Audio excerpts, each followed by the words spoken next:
Grace to you and peace from God your Father, from his Son, the Lord Jesus Christ, your Savior, and the Holy Spirit. On this first day in the year of our Lord, 2023, he comes again to usher in a new year of his grace to us all, to our great blessing indeed. Amen. Since the time of Abraham, all of the Christian sons, on the 8th day following their birth in the world, as they are 1 week old, they undergo the ritual of circumcision,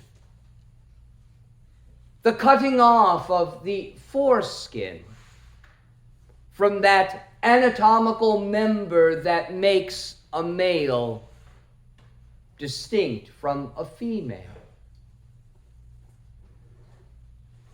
On that day, through that sacrament, God invites that son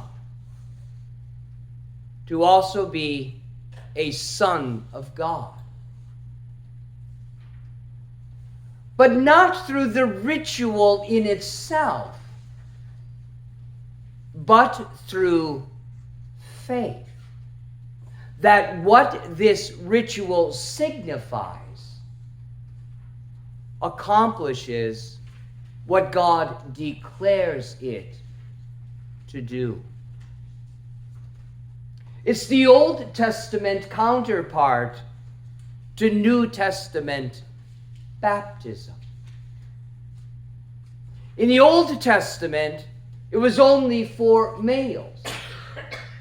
Not only because, again, they uniquely have that particular part that allows for a circumcision, but in the Old Testament, it also signified that the faith that these boys now held, together with their fathers and mothers and sisters,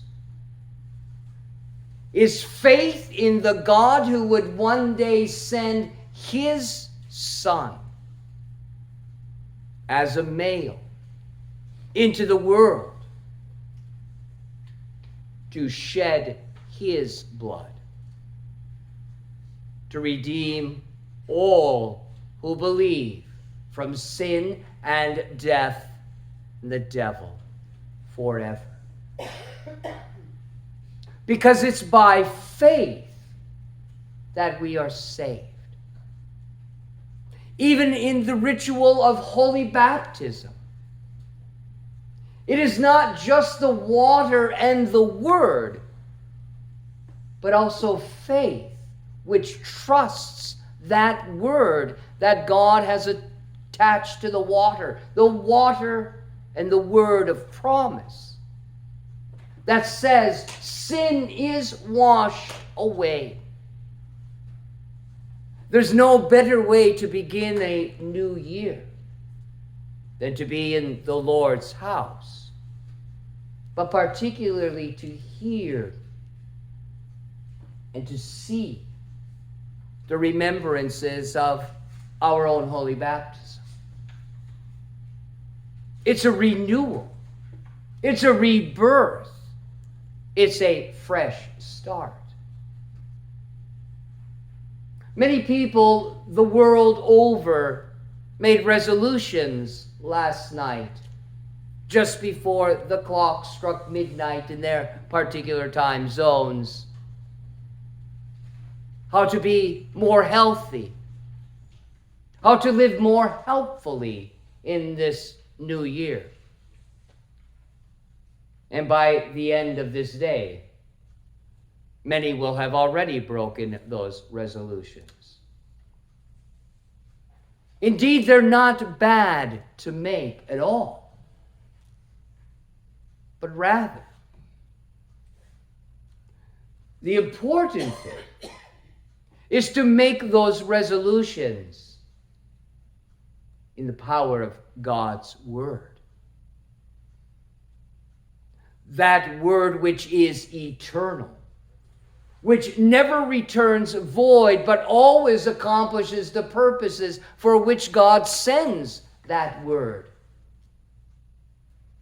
And as we hear from the prophet Isaiah this day, that Word is a food for the soul. It's why the prophet begins this chapter talking about food, bread, milk, even water. Because this Word that God provides is the essential food for the soul. It's the only food that the soul knows.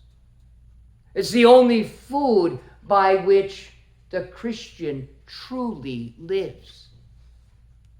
And again, you've come to a great feast indeed on this first morning of this new year. We've also come to hear God's continuing resolution for you.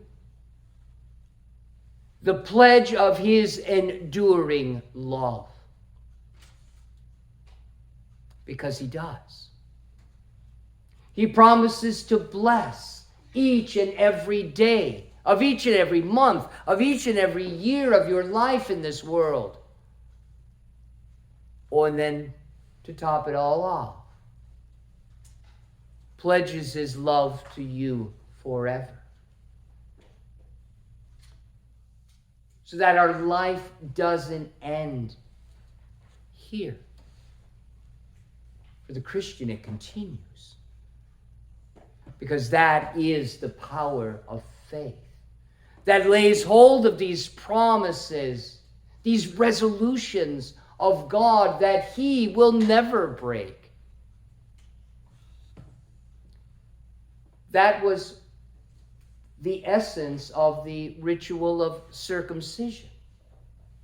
It was a daily reminder to that person, and indeed to that entire community of Christians, that as surely as they would bear witness to the removal of that foreskin from every man among them.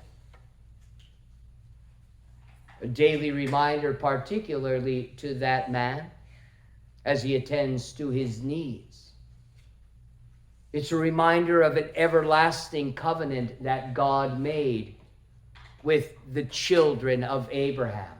That is, all of the people of the Christian faith who lived that same life of belief that Abraham and his son Isaac and his son Israel and all of the faithful sons of God down to the ones assembled here on this day. The Apostle Paul calls us all sons of God after he notes that there is no longer any distinction, at least as humans would reckon them, with regard to our childhood in God through Christ by the Spirit. No longer a distinction between Jew and Gentile that held solely for the time of the Old Testament.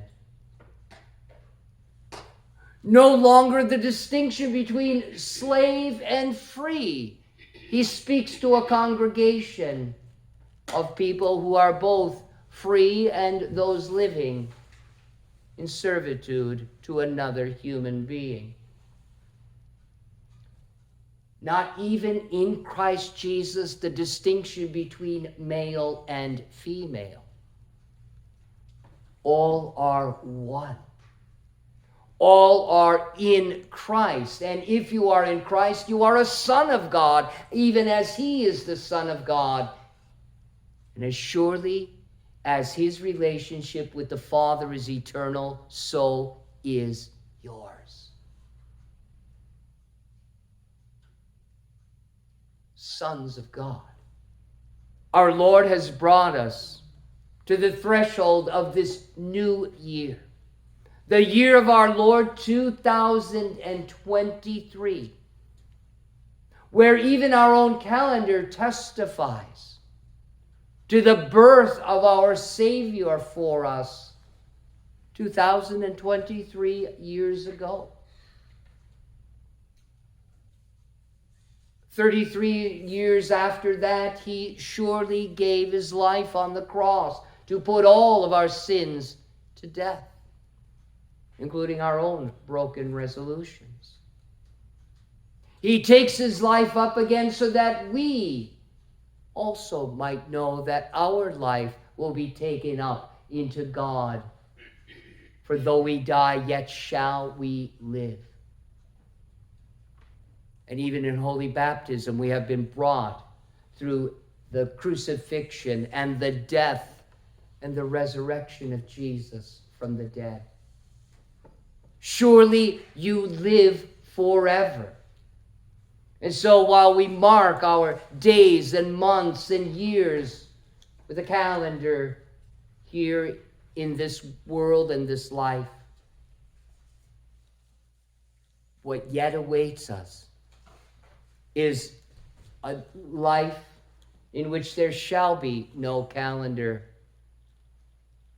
for there shall be no day, no night, no week, no month, no year, but simply the bliss, the joy, and the peace of living with God and his faithful children forever. It's indeed a happy thought upon which to begin our new year. And with all of the promise that it brings, especially on this day as we hear the proclamation again of sin forgiven, a fresh start with already the assurance that God receives us